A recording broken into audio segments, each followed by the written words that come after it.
Good afternoon, my friends. This is Paul, and welcome to part 2 of my 1,000 subscribers celebration. I was originally only going to do it one part, but then I got a comment saying that she had expected it to be a little bit longer, and I said, that's actually a pretty great idea. I do want to keep up the celebration. So I'm going to keep this short and sweet because another one of you suggested that I keep my intro videos short. First off, we're going to fix that name glitch. I wanted to do honorable mentions and behind the scenes supporters in part 1, but my editor kept crashing on me during the names drop, so I was thankful I was able to get enough as I did, but hopefully this time there won't be as many, so you'll see that in a minute. Then the general theme of this video is going to be Paul's favorite things. It's going to have a combination of game trailers and music and cool moments, but I did a poll asking you guys what you wanted the most. And as of last night, the number one thing that you guys wanted was you wanted me to talk about my favorite moments from my trips. So if you stay tuned until the very end of the video, I will share some of the greatest moments of my mission trips and my conferences and my retreats. So without further ado, I hope you enjoy the celebration.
there she is.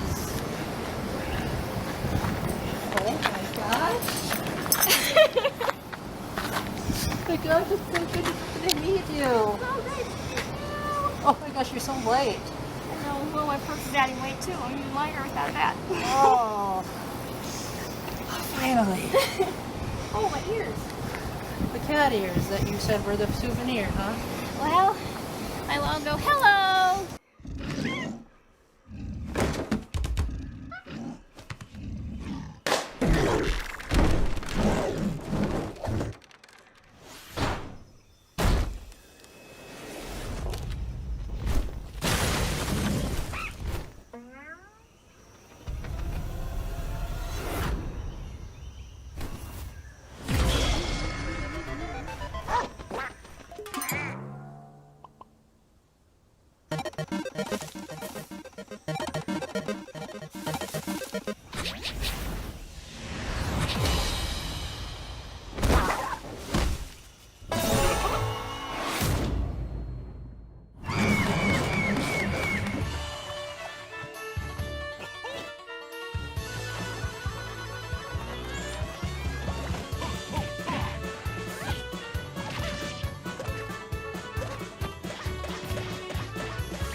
Please, my friends, I need you all.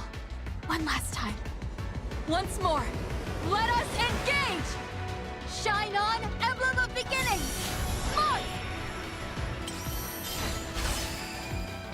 Care for us, Emblem of Echoes!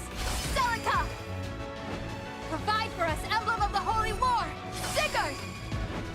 Free us, Emblem of Genealogy! Leaf!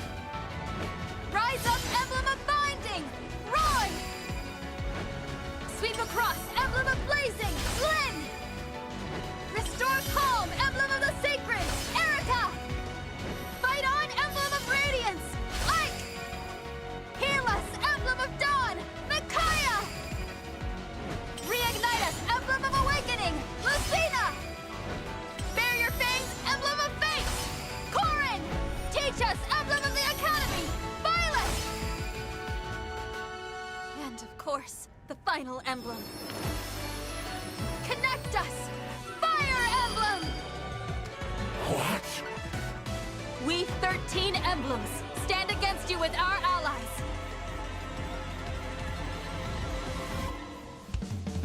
The future may divide us once more. But here and now, we fight with one heart. This fight, this moment in time, is all that matters.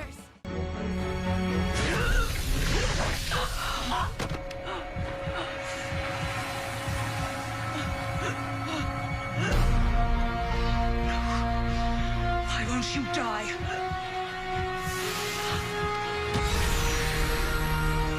Because your heart's stronger than you think. Henry, what are you doing here? You don't have to be afraid of being alone because you never have been. Look, their song has been inside you the whole time. It's not your weakness. It's your strength.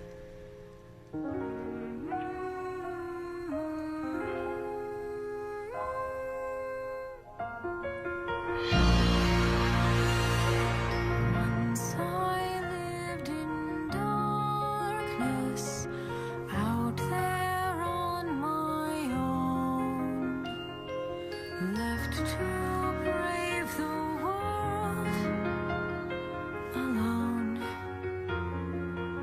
Everything seemed hopeless, no chance to break free.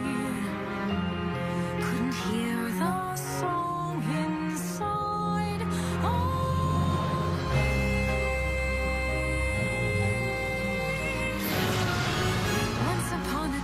song inspired them. Be brave.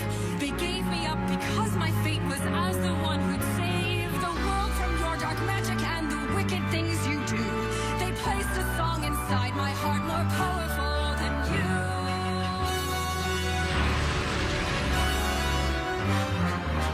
Mom, keep going. You can do it. All the years of running, no, not anymore. I know what I'm living for. I'm no longer searching. Turns out all along, the answer was inside me with a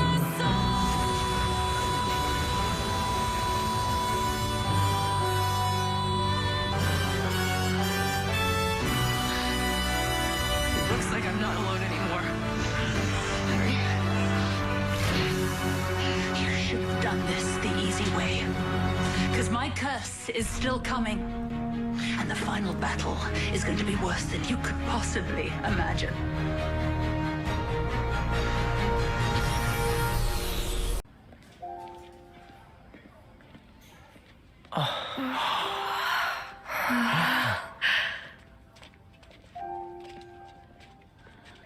Where are we?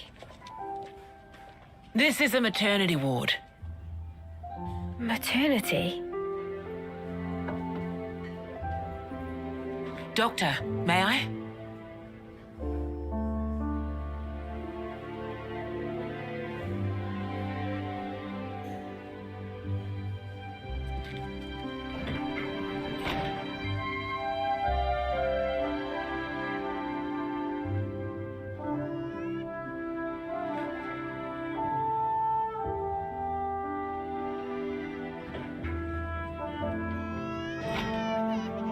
Come.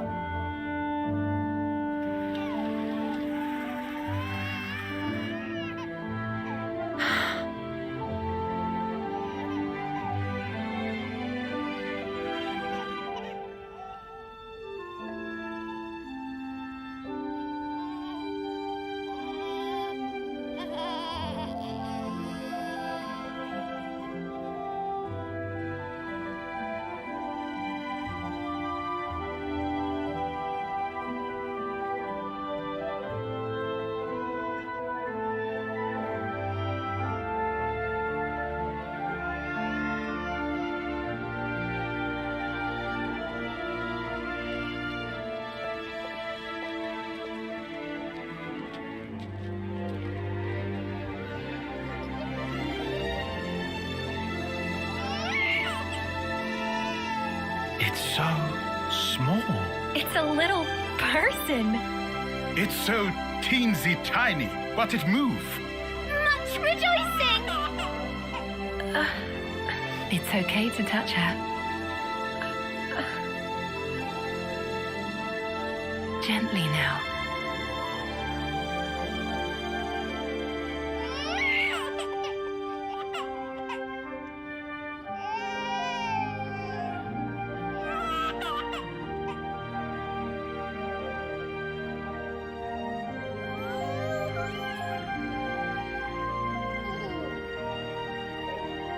She's so warm.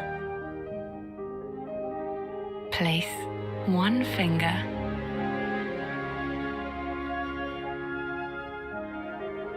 in her palm.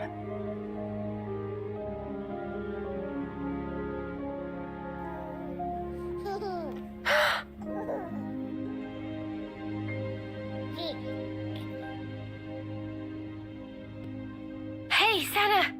Look at this! You need to try it too. Oh.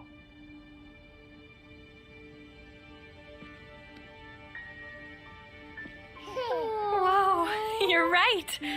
Mimi, it's incredible. Let me have a turn. What?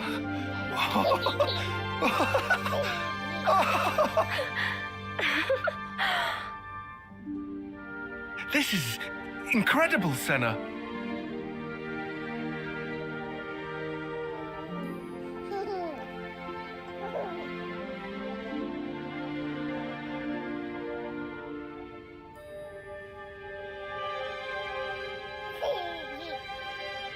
Funny, right? But this is human beings' true nature. If you want the ins and outs, go and ask the doctor. All right then, lads and lasses. Who wants to know how babies are made?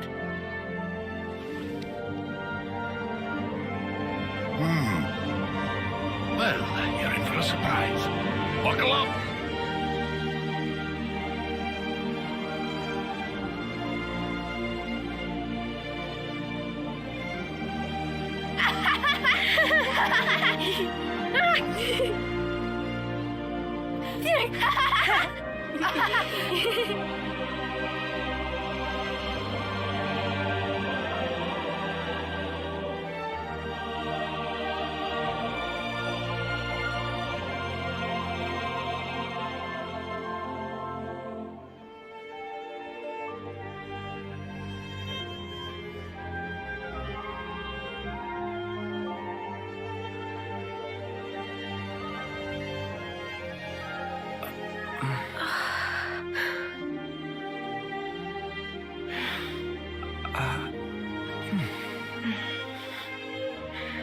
This is how it should be. This is human nature. We are born defenseless, grow up. Then those who find a spouse create new life together, age, then return to the earth.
Here we go, off the rails.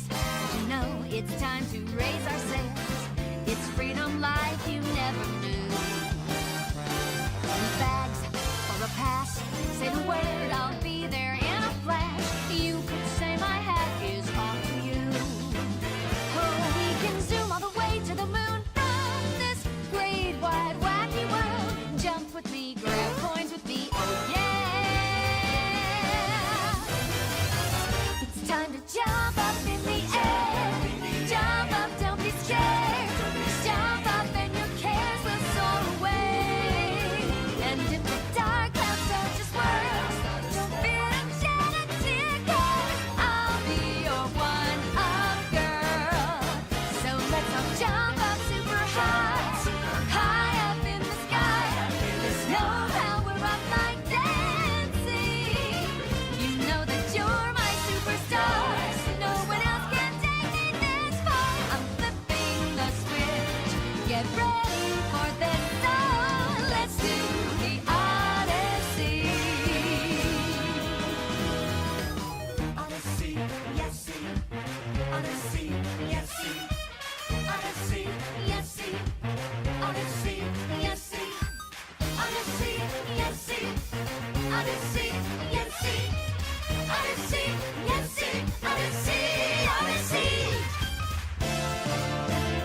Odyssey, Odyssey, Odyssey, Odyssey, Odyssey, Odyssey, Odyssey, Odyssey, Odyssey, Odyssey, Odyssey.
You've lost, old man.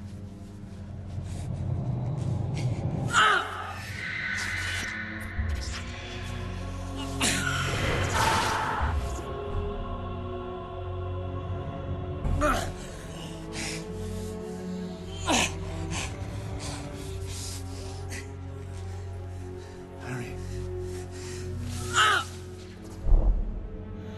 So weak. So vulnerable.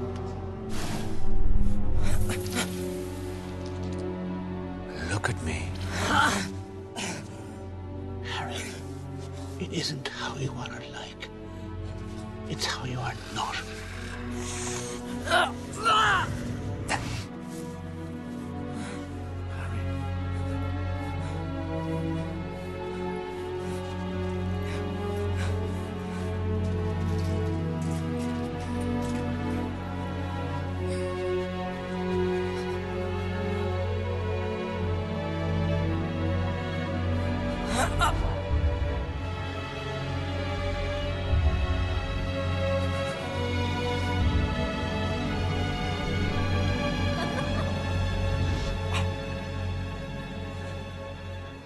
You're the weak one.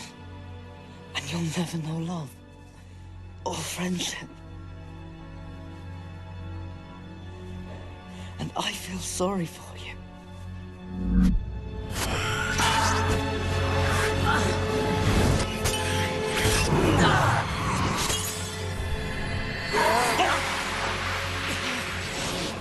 Protego totalum, salvio hexia. That treacherous old bleeder. Hermione, you're brilliant. Absolutely brilliant. I can't believe we got out of that. Cave inimicum. Didn't I say it was in Rumpenhorn? Didn't I tell him? Now his house has been blown apart. Serves him right. What do you reckon they'll do to him? Oh, I hope they don't kill him. That's why I wanted the Death Eaters to get a glimpse of Harry before we left. So they knew Xenophilius hadn't been lying. Why hide me, though? You're supposed to be in bed with Spattergreat, Ron. They kidnapped Luna because her father supported Harry. What would happen to your family if they knew you were with him? But what about your mum and dad? They're in Australia. They should be alright. They don't know anything. You're brilliant. Yeah, you are, Hermione. I don't know what we'd do without you. What about Luna? Well, if they're telling the truth, then she's still alive. Don't say it! Don't say it! She must be alive. She must! She'll be in Azkaban, I expect. Whether she survives the place, though. Loads don't. She will. She's tough, Luna. Much tougher than you'd think. She's probably teaching all the inmates about Raxburts and Noggles. I hope you're right. I'd feel so sorry for Xenophilius if... If you hadn't just tried to sell us to the Death Eaters, yeah. Oh, why do we go there? Harry, you were right. It was Godric's Hollow all over again. A complete waste of time. The Deathly Hallows. Such rubbish. Although, actually, he might have made it up, mightn't he? He probably doesn't believe in the Deathly Hallows at all. He just wanted to keep us talking until the Death Eaters arrived. I don't think so. It's much harder making stuff up when you're under stress than you'd think. I found that out when the Snatchers caught me. It was much easier pretending to be Stan, because I knew a bit about him, than inventing a whole new person. Lord Lovegood was under loads of pressure, trying to make sure we stayed put. I reckon he told us the truth. Or what he thinks is the truth, just to keep us talking. Well, I don't suppose it matters. Even if he was being honest, I never heard such a load of rubbish in all my life. Hang on, though. The Chamber of Secrets was supposed to be a myth, wasn't it? But the Deathly Hallows can't exist, Ron. You keep saying that, but one of them can. Harry's invisibility cloak. The tale of the three brothers is a story about how humans are frightened of death. If surviving was as simple as hiding under the invisibility cloak, we'd have everything we need already. I don't know.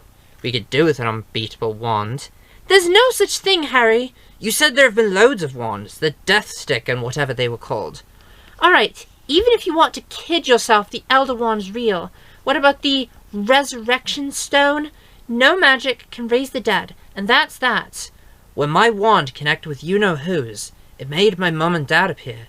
And Cedric. But they weren't really back from the dead, were they? Those kinds of pale imitations aren't the same as truly bringing someone back to life. But she, the girl in the tale, didn't really come back, did she? The story says that once people are dead, they belong with the dead. But the second brother still got to see her and talk to her, didn't he? He even lived with her for a while. So, that Peveril bloke is buried in Godric's Hollow. You don't know anything about him, then? No, I looked him up after I saw the mark on his grave. If he'd been anyone famous or done anything important, I'm sure he'd be in one of our books. The only place I've managed to find the name Peveril is Nature's Nobility, a wizarding genealogy.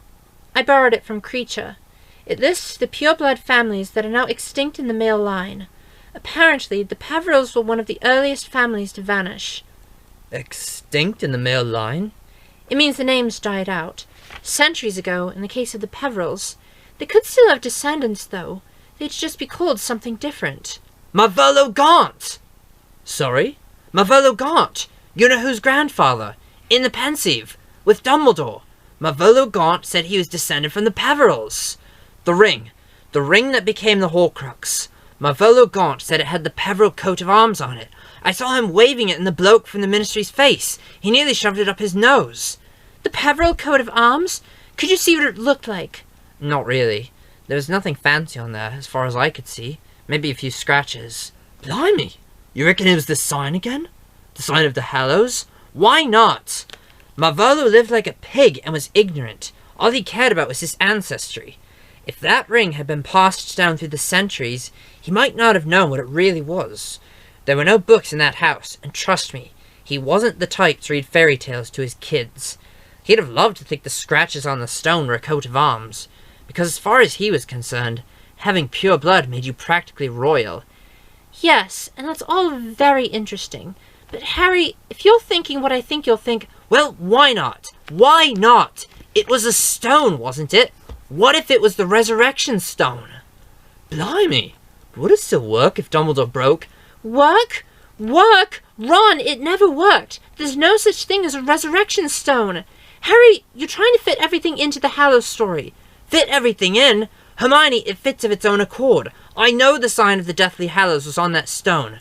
Gaunt said he was descended from the Peverils. A minute ago you told us you never saw the mark on the stone properly. Where do you reckon the ring is now? What did Dumbledore do with it after he broke it open? Dumbledore had my cloak the night my parents died. My mum told Sirius that Dumbledore borrowed the cloak. This is why. He wanted to examine it, because he thought it was the third Hallow. Ignotus Peveril is buried in Godric's Hollow. He's my ancestor. I'm descended from the third brother. It all makes sense. Harry... Read it! Read it! Dumbledore had the cloak, Hermione. Why else would he want it? He didn't need a cloak. He could perform a disillusionment charm so powerful that he made himself completely invisible without one. It's in here! He left me the ring! It's in the snitch! You reckon? That's what he's after. You know who's after the Elder Wand. This is it. This explains everything. The Deathly Hallows are real, and I've got one, maybe two. And you know who's chasing the third. But he doesn't realize. He just thinks it's a powerful wand. Harry, I'm sorry, but I think you've got this wrong. All wrong. But don't you see? It all fits. No, it doesn't. It doesn't, Harry. You're just getting carried away. Please just answer me this. If the Deathly Hallows really existed, and Dumbledore knew about them, knew that the person who possessed all three of them would be Master of Death, Harry, why wouldn't he have told you? Why? But you said it, Hermione. You've got to find out about them for yourself. It's a quest. But I only said that to try and persuade you to come to the Lovegoods. I don't really believe it. Dumbledore usually let me find out stuff for myself. He let me try my strength, take risks. This feels like the kind of thing he'd do. Harry, this isn't a game. This isn't practice. This is the real thing, and Dumbledore left you very clear instructions. Find and destroy the Horcruxes. That symbol doesn't mean anything. Forget the Deathly Hallows. We can't afford to get sidetracked. You don't believe in this, do you, Ron? I don't know. I mean, bits of it sort of fit together. But when you look at the whole thing, I think we're supposed to get rid of Horcruxes, Harry. That's what Dumbledore told us to do. Maybe we should forget about this Hallows business. Thank you, Ron. I'll take first watch.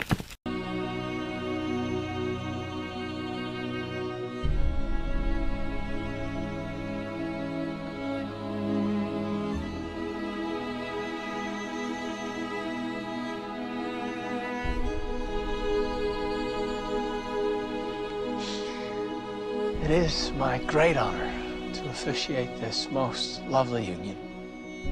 If you'd like to begin your vows. Rumpelstiltskin. This thing we have, it's never been easy. You know, I've lost you so many times.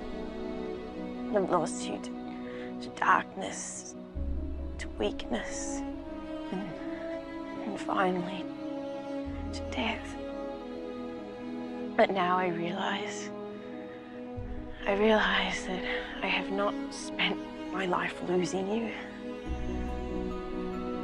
I've spent my life finding you. Well, when we met, I wasn't just unloved and unloving. I was an enemy of love. Love had only brought me pain. My walls were up. But you broke them down. You brought me home. You brought light into my life and chased away all the darkness. And I vowed to you, I will never forget the distance between what I was and what I am. I owe more to you than I can ever say. How you can see the man behind the monster, I will never know. But that monster's gone. And the man beneath him may be flawed, but we all are. And I love you for it. Sometimes the best book has the dustiest jacket. And sometimes the best teacup is chipped.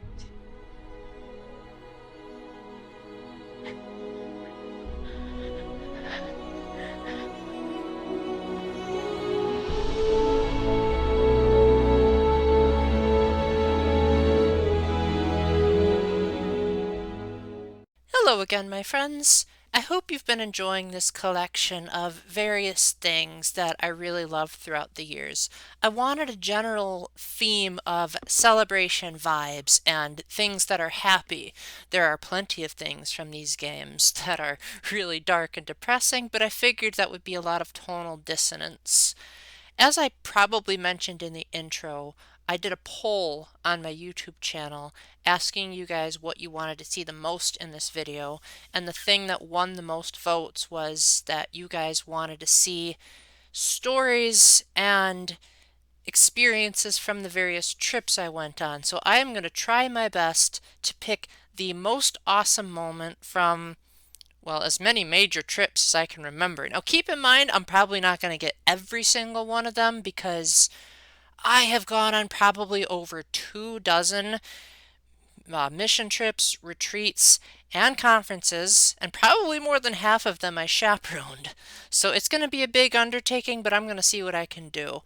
I suppose I'll start when I was in high school. I didn't go on too many big trips in high school compared to when I was an adult, but the first big thing I went on was a local conference that was about an hour away from my house. Sadly, that conference no longer exists.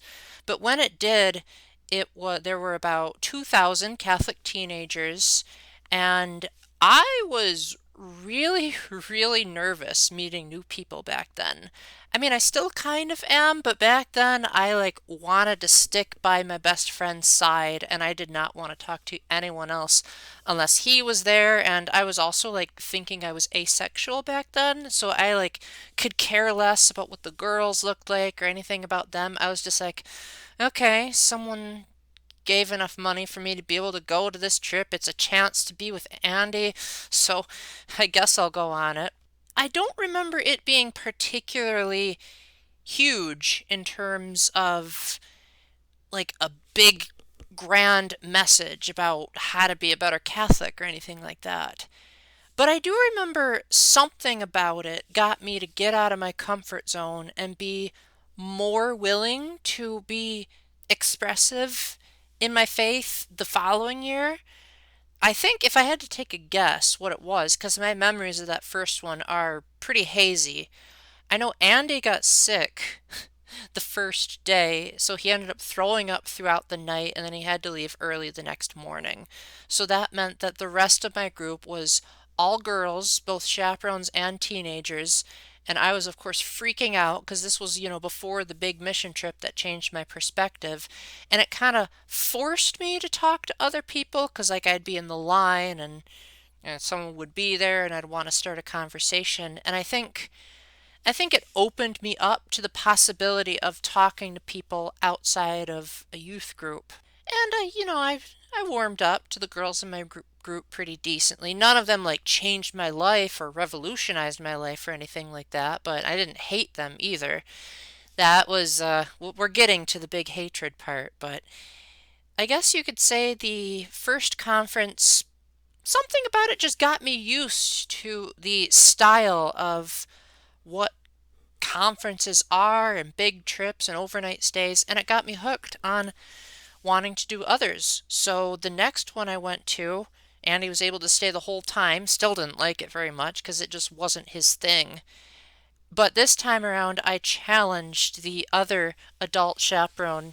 Well, I wasn't a chaperone. I don't know how to explain it. There was a young adult female chaperone who was really energetic, and she had a knack for being wide awake and into it even more than the teenagers were. So we got into the parking garage and a couple of youth groups were yawning and slouching their way through the garage, and she shouted, "Good morning! Who's ready to have a great time at the conference?" And so before that particular conference, I just said, I'm going to outdance you in these events, which is saying a lot because I was like always vehemently refusing whenever she'd be like, come on, Paul, dance away from him. So I'd be like, I don't want to make a fool of myself in front of all these people, but I didn't mind doing it the following year. The problem was I overdid it during praise and worship. I forget whether it was this year or the following year, but it was one of the two, where I raised my hands up so much that it ended up hurting my shoulder so badly that it needed a miraculous healing in 2018 just to get over it. So yeah, that was the origin of the terrible shoulder pain where I just overdid it during praise and worship. That might have also impacted my back because my shoulders were all out of whack, because it was around that time that I started getting the really bad back pains as well. And the second conference I went to, the keynote speaker was Jesse Manabusen. And I don't remember exactly how the theme tied into everything, but I just remember Jesse was this really exuberant personality. He had a smiley face t-shirt every single day, despite the fact that he openly admitted that he suffered from depression. But yet he was so excited about his faith and wanting to teach people about God that he kept saying, like, God is what gives me energy and I am here to make you guys smile. And at one point he even said, it's okay to be crazy because you're Catholic. And then he said, turn to each person and say, I'm crazy because I'm Catholic. And something in me just shifted and I was like, oh, Catholics are allowed to be silly? Because I was so used to, how a typical Catholic mass prior to me moving to this house was very solemn and reverent, which, there's a time and a place for that. But it wasn't exactly fun, whereas this conference was lively and exuberant, and people were really, really excited about their faith. And so hearing Jesse talk like that made me want to get excited about the faith. However, it wasn't until I went to the other youth group in high school that I got to go on my first retreat.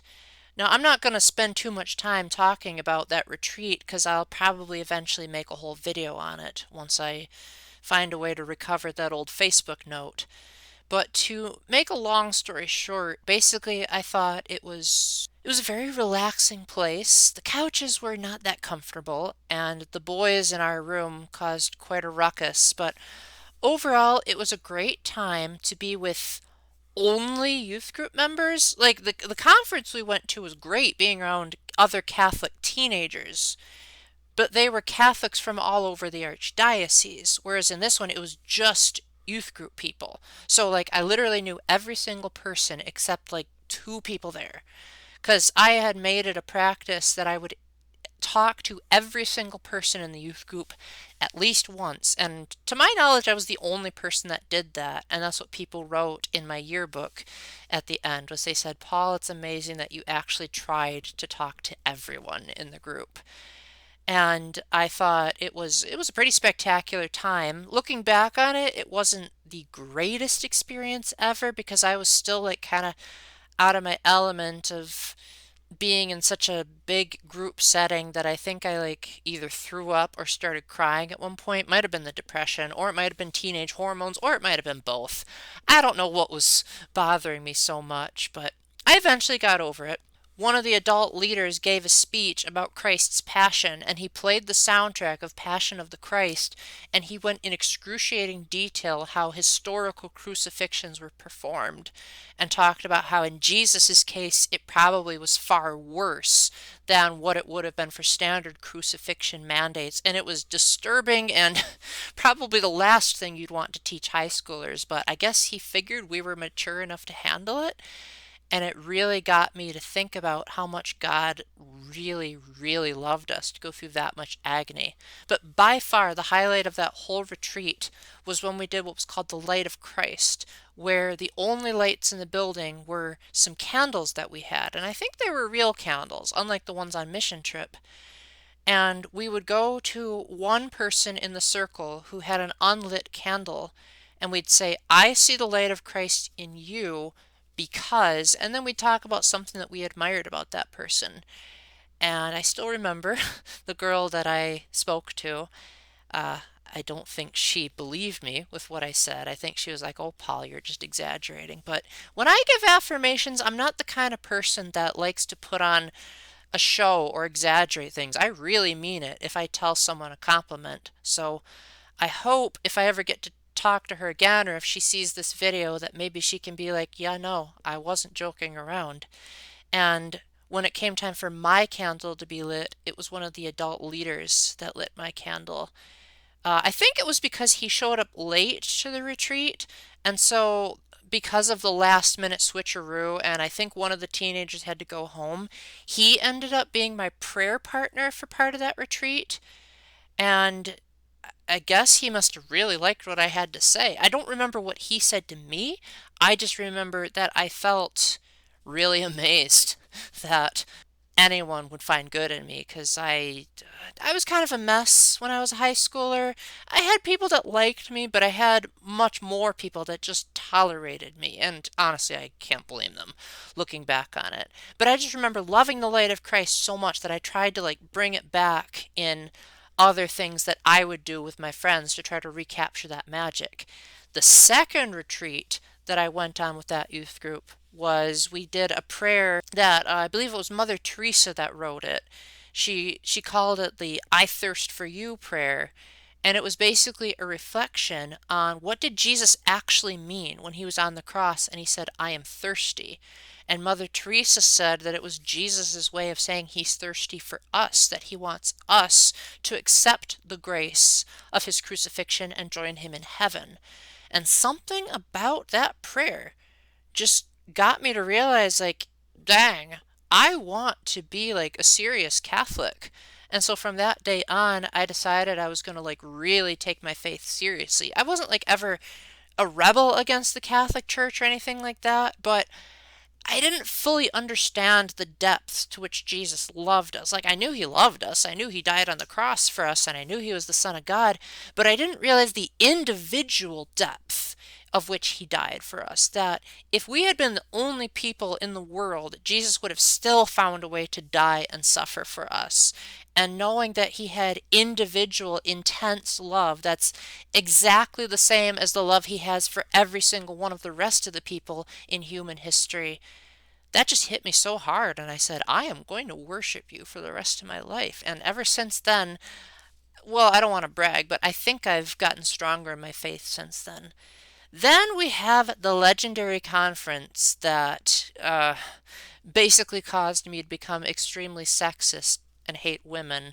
So again, I was a messy teenager, and I didn't always get the proper way to treat women or like how to handle myself in group settings because I was homeschooled for most of my life, and I know there's the stigma. Homeschoolers are antisocial and they don't know how to speak to people, blah, blah, blah, blah, blah. In my case, it was more so of there was a lot of hypocrisy and a lot of generalizations in that youth group, and I didn't understand how to pick up on the various ways of determining this girl is different from that girl. Because I was told, oh, Paul, you can't hug girls like that because girls hate long hugs. Have you seen how long Esabelle and I hugged? Oh my gosh, it's so good to meet you. Oh, nice to meet you. Oh my gosh, you're so late. I know, well, my person's adding weight too. I'm even lighter without that. Oh. When you saw us meet each other, obviously not all girls are cut from the same cloth, but the way my youth group leader described it, they were. So I went and apologized to every girl in the group, and some of them were like, what are you talking about, Paul? Your hugs are totally fine. But it got to the point where there were enough girls that were... That's my phone. There were enough girls that were bothered by me that... Shut up, phone. That they went to the group leaders, and the group leaders basically came up to me and like borderline threatened me by saying, hey, if you don't get your act together, we're not going to let you go on the group's camping trip. Yeah, well, they didn't let me go on the camping trip because apparently I failed going to that conference, and that's what caused me to get into my hatred of women. There's also the story of like sexual abuse in the past. Nothing that caused me to lose my virginity, let me clarify that, but like people putting their hands and saying things that were totally inappropriate for, well, anyone really, but especially because I was in the single digits when some of that happened. And going to that conference definitely put me like in this really dangerous place in my faith where I was like afraid of everything, and I was afraid that the slightest thing I did would cause the whole youth group to hate me, and of course it did. And that I asked one of the girls if we could, just talk. That's all I wanted, just talking. Again, I still thought I was asexual back then, so it wasn't like a romantic gesture. And she was like, no thanks, no. And I said, how about later? No. And I said, oh, okay, fine. And that's all I did. But apparently she was crying and moaning and groaning and saying that I tried to get her 8 different times. Teenage hormones or something else. And so I tried to like stay away from all the other girls at the conference. Thankfully there was one. I called her the Hill Girl because I forgot her name. The only thing I remember about her is that she had a really bright t-shirt. She was dark skinned. She had like hair down to about here. It was in like 2 pigtails. At least I think it was. And she wore glasses. And she came to sit by me while I was just lying on one of the hills because it was a very hilly conference. And I don't remember what we talked about, but apparently she really liked me a lot. Not necessarily romantically. Again, let me remind you, I thought I was asexual back then. And she was like, oh my gosh, you're so much fun to talk to that I'd love to get your number so that we could talk more. And I completely misunderstood what my dad had told me. And I said, sorry, but I'm not really allowed to take numbers from strangers. But I admit that I really loved our conversation. Of course, when I got back and I told my dad that, he was like, aw, Paul, you could have had a really great friend there. So that was one of my biggest regrets out of all the conferences and retreats that I've ever been, is that I never followed up with that girl. But hopefully one of these days, if God wills it for both of us to get to heaven, hopefully I'll be able to apologize to her, and hopefully she's kept up her faith since then. Heck, for that matter, maybe she's even watching this video for all I know. That would be super cool if that was the case. But the highlight of that conference was when we got to Eucharistic Adoration. Basically, Eucharistic Adoration is when the host, which is the transubstantiated body of Christ, meaning it looks like a piece of bread, but it's like actually Christ's body just taking on the appearance of bread, and then they put it in this big trophy-like thing called a monstrance, and then they hold it up, and we believe that, Jesus is literally right there in the flesh. And so the priest, because there were like 2,000 people from all over the US there, he would like hold it up, and if he could detect that a person was like in particularly deep spiritual trouble, he'd like do the sign of the cross with the monstrance. And at one point he stopped right where I was sitting, and I just felt this sudden barrage of negative emotions from the girls in my youth group toward me, and I just felt really, really awful. But yet at the same time I felt really good, because I felt like Jesus was... My memories are really fuzzy about this, but I think if I'm really straining myself, I think what Jesus was saying is, don't let them be the norm for what you think all females are like. But I wasn't realizing that at the time. I was just feeling so miserable and on edge. But what happened after that was what was amazing. So after the priest finished doing all that and people were like falling over and fainting and crying and laughing, I didn't do any of that except the crying. But they had warned us ahead of time that that would happen, so thankfully I wasn't like freaking out. But at the end, I forget whether it was the priest or the keynote speaker, but one of them said, all of you come towards the stage, or there was this gigantic cross, and they said, if you have felt touched this evening, that you want to give your life over to Jesus, go and stretch your arms out. And I tried to reach out my arm as best as I could, and I don't remember exactly what I said, but it was something along the lines of, from this point onward, I am going to really take my faith seriously and be excited about it, and I'm going to be desperate for you and whatever it is you want. Now, I know that sounds really similar to what I did on the retreat, but the retreat was what got me to realize the depth of Jesus's love and make me like fall deeper into my faith. But this conference got me to want to be excited about it and like want to tell people about Jesus. And you can see the result. But it got me to be like, Jesus is awesome. Let's hear it for Jesus, and be like as excited as the people in the Jesus Revolution movie were. And then one boy came out of the group and he gave me a hug, and I just remember thinking, wow, I really needed that hug. But then he like disappeared after that. Now, I don't know whether he was an actual boy from the crowd or an angel, but whatever he was, he knew that that's exactly what I needed. And mind you, we were like packed like sardines. So how he figured out that I was the one that needed it, I will never know. But man, his intuition was amazing if he really was a real person and not an angel. So when I was about to go on my first mission trip, I was in a pretty bad place because I was really so burned out from that conference that I did not go on the mission trip that I was supposed to go on first. I said like, yeah, no, I'm not going to have any more girls treat me like trash and disrespect me and act like I'm the plague. But somehow my friend Rachel convinced me to go on this first one, and John helped a little bit too, but it was mostly Rachel. And at first the mission trip was, I was pretty shy at first. Like I kind of sat by myself a lot, and I didn't really try to go out of my way to socialize with anyone. There were exciting moments, but it really wasn't until Tuesday. Of course, you guys know the story by now. Why am I telling it again? Monica and Reba came and sat by me 45 minutes after I had prayed that I would never have to talk to a girl again. God sure didn't listen that night, because from that point on, one of the items on the back of the shirt was the reluctant chick magnet. We're like, no matter where I went, somehow the topic would come up with, this girl is really excited to hear what you have to say, Paul.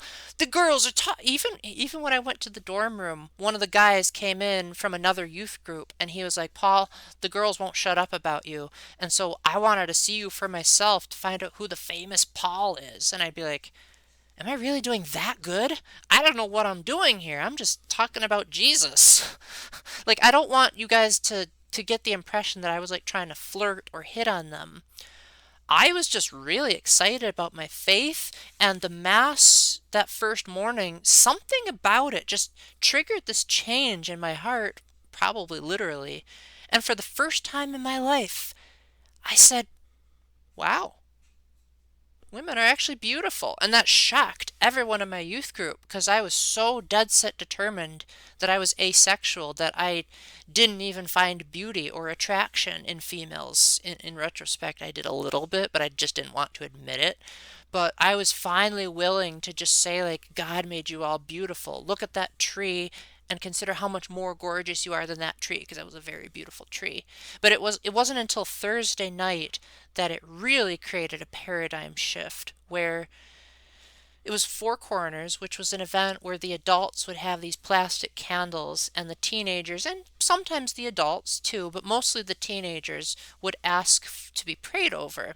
I got into a circle with 12 girls. Eventually one guy joined, but still I was freaking out at the time because I was like, oh my gosh, 12? My gosh, I can hardly put up with like 4. And we were supposed to be praying for like other people in our lives that were suffering, and I could not think of anything that was bothering me because I was just having the time of my life at this camp after Monica and Reba had introduced themselves to me. And so when it came to be my turn, I just blurted out the first thing that came to my head. Lord, let us see women not for what they are, but for who they are. And that's when the adult leader asked me to walk into the center of the circle. I think I like knee walked because I was kneeling. And all of the girls in the circle converged on me and gave me the best group hug I've ever had in my life. It felt like time had stopped and we were there for like 100 years. That's what it felt like. And of course, some of them wanted to give me individual hugs after that. And from that point onward, I decided I was going to stop being sexist and I was going to give women the benefit of the doubt. And now that I think about it, I've never really had a terrible experience with them since then. I've never had something that's even come remotely close to how I felt in high school or when I was a really little kid with all the abuse and the misunderstandings and all that. Sure, you might say, well, Paul, your ex-girlfriend cheated on you at one point, but no. Somehow there was a certain amount of calm in me after that happened where I just said, you know what? Jesus forgave the people that crucified him. And eventually I did reach out to her and I did forgive her. So I guess I just really wanted to make sure that I never put myself in a position where I held the entire female population responsible for something that only a handful of them were actually doing. I'm going over 20 minutes now, so I might have to do like a speed run for the rest of these. Nothing is as great as that one, except for my miraculous healing, but the second mission trip I went on, just the overall atmosphere of me taking what I learned from the first mission trip, skipping down the halls, telling everyone that Jesus loved them, and people just wanted to talk to me more and hear more of what I had to say about Jesus. One girl just wanted to quiz me on what I knew about Harry Potter, but that was because Deathly Hallows was coming out the same week that we were on the mission trip. So like when we weren't talking about Jesus, we were talking about Harry Potter. And then my 2012 mission trip, that was when I got to be a candle holder, and one of the boys that I prayed over said that he felt as though like I was literally God's mouthpiece and that I wasn't like speaking on my own, but it was like the words of God through my mouth. Then my fourth mission trip, that was the one that I thought was underwhelming at first, but looking back on it, it was actually one of the best mission trips. And I think what made it so great was not only just having another spectacular four corners and another spectacular Eucharistic adoration, but being able to give that message to the next camp, being filmed along with my brother and my now sister-in-law, of us telling the camp what to expect going forward. And among many things I said to that camera, I think one thing that probably stood out the most was I said, Jesus was willing to sweat blood for us in the Garden of Gethsemane, so surely you all can sweat a little bit of water at your work projects. Now, I don't know if any of what I said made a difference to the teenagers and adults at the next camp because they never showed us the results, but even just the possibility that that silly little video recording that I was so unprepared for, my hair was still dripping wet after getting out of the shower, the fact that it's possible just makes me so happy that I could have made a difference. Then I get confused because like my first mission trip was in 2010. So trying to count them is really bizarre. But the 2014 mission trip, that was the one titled Beautiful Mess. And that was the trip where Jason said to me, because I was, feeling like I didn't have as much of an impact on the teenagers as in the previous camps. And he just said, Paul, maybe you're meant to plant seeds and God is the one who's going to water them. And I think that's totally true because I didn't really feel like a whole bunch of people came up to me and said, oh my gosh, Paul, you changed my life, except for that one girl where I just blurted out the story of Moses because I didn't know what I was doing, and she seemed to think that that's what helped her. 2015 was a disaster, but it wasn't a total disaster. This one Greek mythologist boy was there at a Catholic camp and had this really sour attitude, and I would be like, well, I would like to tell you all about Catholicism, and he'd say, you have to prove that Catholicism is real using facts and logic. I don't want you to go saying, because the church said so. So I'm like, okay, I'll take you up on it. And so we got into such good discussions that he eventually said, Paul, no other Catholic has ever treated me with respect before. They've always looked down on me and scorned at me because I pray to Greek gods. And I was like, God wants us to love everyone, and I want to hear about your religion. And so by the end of the camp, he was so touched by that he gave me a hug, not the type who would do that. If you are Myers-Briggs experts, he was probably an ISTP, to put that into perspective. But he just said, Paul, I want to come back to the camp next year, and you inspired me to want to do it. I don't know if he did or not because I never saw him again. But again, even just the possibility that I really impacted someone's life means the world to me. And that was also the year where there was a girl that wanted me to pray over her because she thought she was going to die. And that's why it looked like she was like interested in me, but she was actually like interested in what I had to say because she was, concerned about her eternal destiny. And so after I prayed over her and gave her some encouraging words, I even spoiled the ending of my novel because one of the characters in the novel was the same name as her. And I said, this is what happened to this girl at the end of my novel. And so that is what I think will happen to you when it comes time for God to bring you home. And she was so happy that she and 2 other girls came to me at the end of that mission trip and begged and pleaded with me like I've never heard a person beg before, asking me that I had to come to Catholic Heart again. And I just scoffed and I said, yeah, right. But if you really want me to come, there's this novena called the St. Joseph's Novena, and it's been said that it's never failed. And I said, if you really want me to come back, you'll pray that novena and God will make me come. They must have prayed that novena because I did go the next year because I had a very strong nudging from God. I remember exactly where I was too. I was at the park on the tire swing when it happened. And he said, a girl needs you. And that girl ended up being my sister. Even though she didn't go on the trip with me, she was struggling with things I shouldn't mention at home. And I just kept asking the teenagers and some of the adults too. I asked whoever I could, honestly. I didn't care if it was a teen or an adult or somewhere in between. I just said, look, I've got a sister back home and she really, really needs some words of encouragement right now. And so many people at the camp from all over the age spectrum were writing stuff to her, and she was so touched that these people didn't even know her, but yet they acted as though they did. Some of them openly said like, hey, I know your brother, and he talked about you like nonstop at that camp, so I feel like I already know you because of, the sibling dynamic. And I think that was the takeaway of that particular camp for me. Then I skipped the following year because I didn't want to like go back to the camp again after having such an amazing high. But then I smelled the vans when I was helping the group pack, and that smell reminded me of how it smelled on the previous trips. And it all of a sudden brought something over me that made me want to go back. And so I had a long phone conversation with one of the other adult chaperones who did manage to go that year. And he said, don't do it for me. Do it because you really feel like God is calling you. And so I did. And that was the year where I got my miraculous healing. Check out my video, My Eucharistic Miracle. I might even just edit it in at the end of this just for dramatic effect. But that was the mission trip where during Eucharistic adoration I kissed the cloth underneath the monstrance because the priest had said if we believe that that's the true presence of Jesus, then therefore this cloth is his clothes because it's underneath the monstrance. And I asked for 2 things that night. I said, Lord, help me to get back together with my girlfriend. That didn't happen because I broke up with her the day after the mission trip. And I also asked to be better with faces. That didn't happen either. But what did happen is a couple of seconds after I made that prayer request and kissed the cloth, that's when this feeling like hot liquid trickled down my back and shoulders.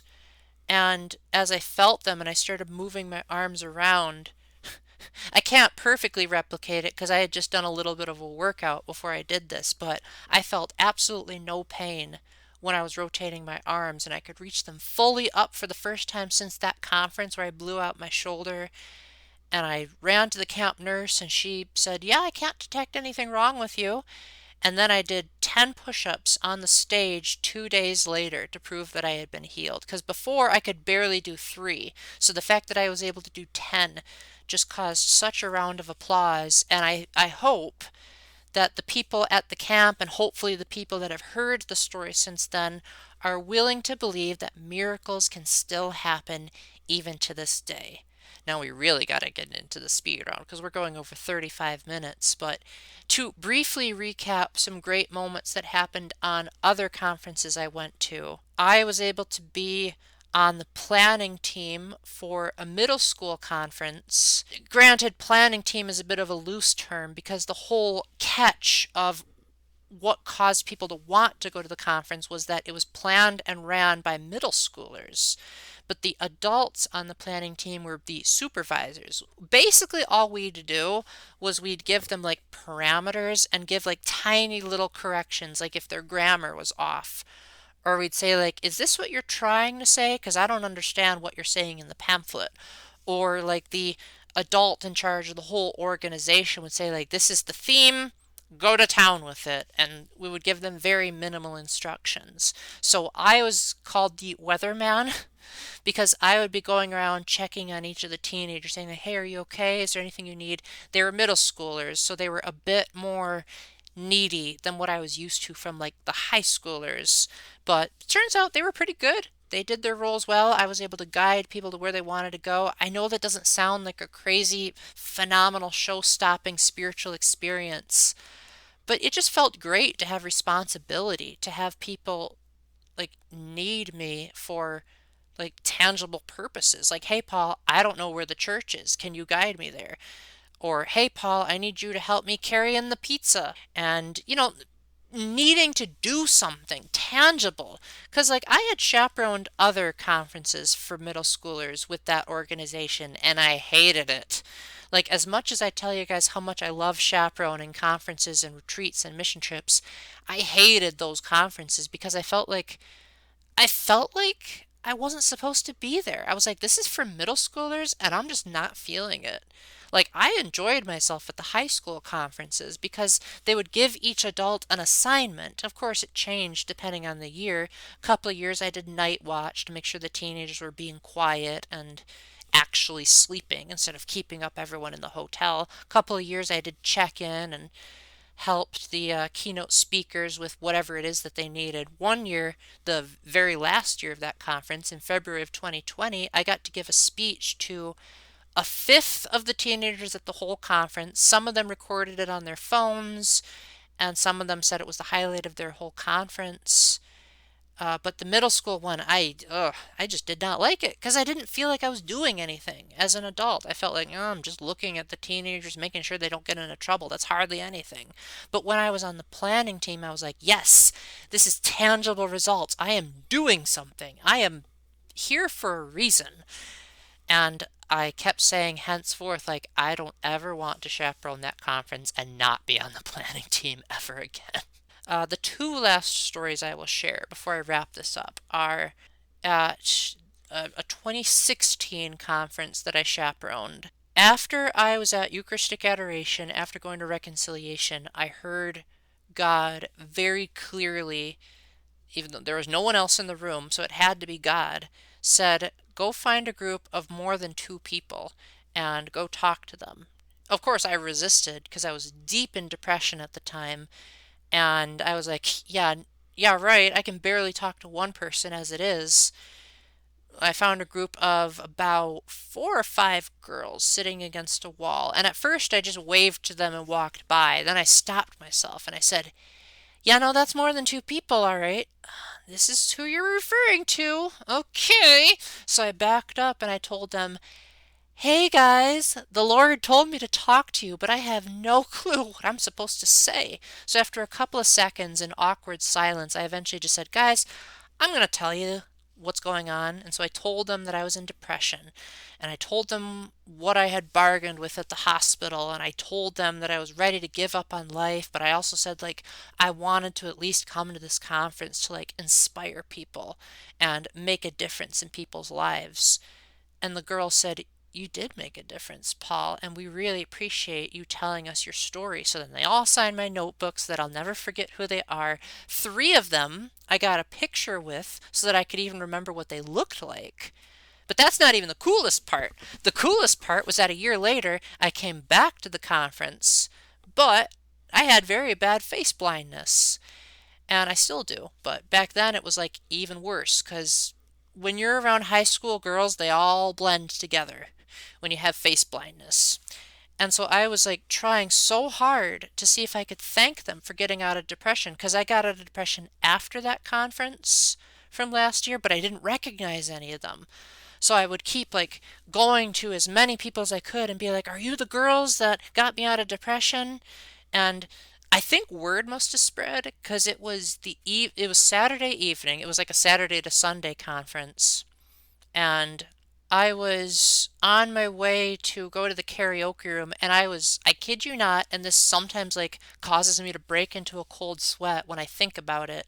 I was literally ready to get on the stage and say, guys, I don't have a song to sing. I am looking for the girls that got me out of depression, but I am face blind, so I can't recognize them. But I didn't, because right when I was about to step on the escalator, I heard my name and I turned around and she said, Paul, I heard that you were looking for me.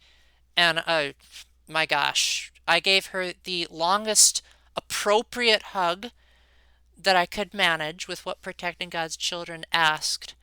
And I don't even remember exactly what I said, but I was like, you literally saved my life. If it wasn't for you, I'd probably be dead. And I was like, I was in such a state of bliss that the other girls behind her were looking at each other in confusion, like, what the heck happened? That got me to be able to tell the story again, and eventually, like, I got to see her again at the conference because she had to leave early because she had, like, a scholarship thing she had to go to. And I happened to be walking by, and one of the adult security members was saying, like, well, if you need to go, then you need an adult escort to take you to where you need to go. So I said, well, I'm an adult, so do you want me to escort her? And so the security guard said, yeah, sure, you can do that. So of course they alerted the other security guards to make sure that they all knew that it wasn't like anything scandalous. And as I escorted her, I just kept saying, like, you saved my life. You got me out of depression. You saved my life. I can't thank you enough.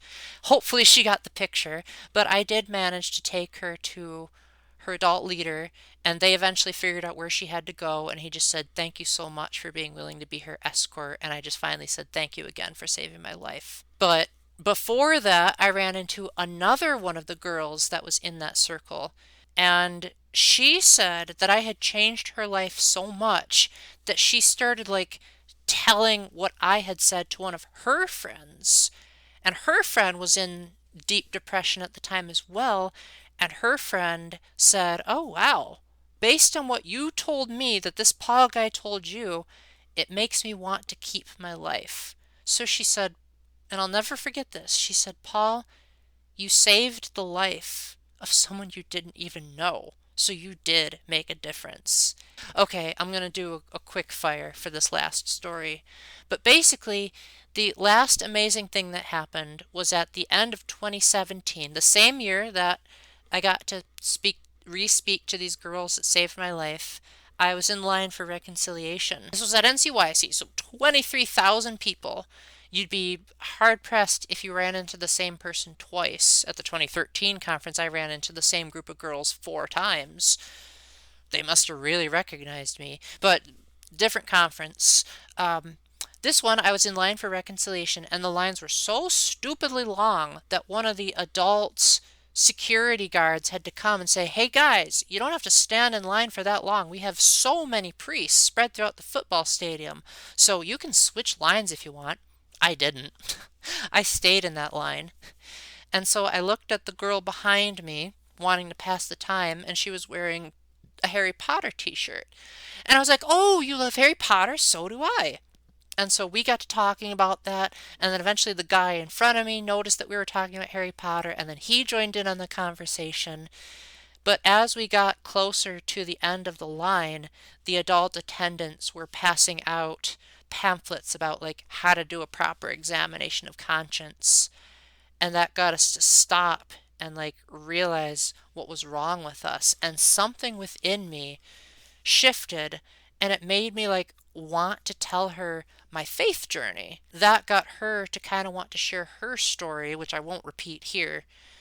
But basically, very long story short, because it was maybe like another 30 minutes we spent in that line, but we ended up hugging, and then eventually she said, Paul, you're just some random dude in the reconciliation line, but the way you talk is as though you're one of the keynote speakers at this conference. I'd like to think that I ended our conversation on a positive note because I let her go ahead of me in the confession line because I was like, I think you're in more need than I am to go to reconciliation at this point.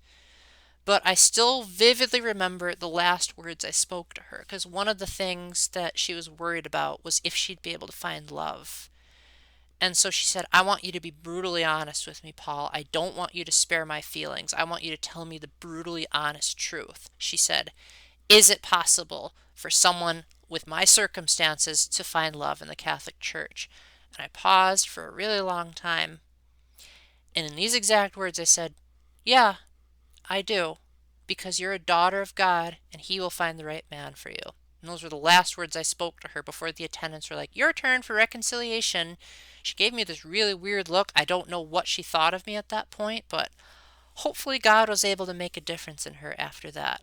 So now that we've brought this stupidly long retrospective to an end, thank you guys so much for giving me this opportunity to reminisce.